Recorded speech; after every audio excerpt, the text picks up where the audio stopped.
Le gouvernement malien a demandé le départ de l'ambassadrice de Suède à Bamako sous 72 heures, a annoncé la diplomatie malienne samedi 9 août sur X, suite à une déclaration d'un ministre suédois sur le soutien du Mali à la Russie. On ne peut pas soutenir la guerre d'agression illégale de la Russie contre l'Ukraine tout en recevant plusieurs centaines de millions de couronnes chaque année en aide au développement. Le gouvernement a donc décidé de progressivement mettre fin à la stratégie d'aide bilatérale de la Suède au Mali en 2024, avait écrit mercredi sur X le ministre suédois Johan Forssell.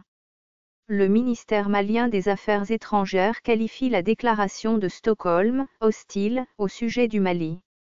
Madame l'ambassadeur de Suède à Bamako convoquée aux affaires étrangères, ce samedi 9 août 2024, a reçu la notification de quitter le territoire malien sous 72 h, suite à la déclaration hostile de son ministre de la Coopération internationale et du Commerce sur le Mali, a déclaré sur X la diplomatie malienne. Stockholm avait annoncé jeudi 8 août retirer son aide au développement destinée au Mali et critiquer la coupure des relations de Bamako avec Kiev. Le gouvernement suédois avait annoncé préalablement la fermeture de son ambassade à Bamako d'ici la fin de l'année 2024 et annoncé l'ouverture d'une nouvelle ambassade à Dakar, au Sénégal, en 2025. La stratégie actuelle de coopération au développement de la Suède avec le Mali est financée à hauteur de 190 millions de dollars pour la période 2021 à 2025, selon la diplomatie suédoise. Rappelons que le Mali et le Niger, dirigés par des régimes militaires depuis des coups d'État respectivement en 2020 et 2023, ont annoncé la rupture de leurs relations diplomatiques avec Kiev, dénonçant un soutien de l'Ukraine apporté à des groupes terroristes sur le terrain militaire sahélien.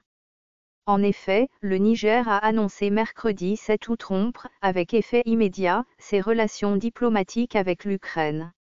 2 jours plus tôt, le Mali avait pris cette même décision, reprochant à Kiev un soutien à des groupes terroristes, après une lourde défaite de l'armée malienne fin juillet lors de combats avec des séparatistes et des djihadistes. Le gouvernement de la République du Niger, totalement solidaire du gouvernement et du peuple malien, décide en toute souveraineté de la rupture avec effet immédiat des relations diplomatiques entre la République du Niger et l'Ukraine, a déclaré le porte-parole du gouvernement nigérien, le colonel-major Amadou Abdrahmane, dans un communiqué lu à la télévision publique. Fin juillet, séparatistes et djihadistes ont affirmé avoir tué des dizaines de membres du groupe paramilitaire russe Wagner et de soldats maliens lors de combats à Tinzaouaten, à la frontière algérienne dans l'extrême nord-est du pays. L'armée malienne et le groupe Wagner avaient reconnu des pertes importantes, sans donner de bilan précis. Un responsable du renseignement militaire ukrainien avait alors sous-entendu que Kiev avait fourni des informations aux rebelles pour qu'ils puissent mener à bien leur attaque.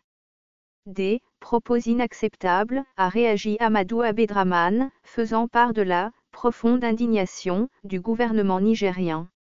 Le régime nigérien a également annoncé mardi la saisine du Conseil de sécurité des Nations Unies en vue de statuer sur l'agression ukrainienne.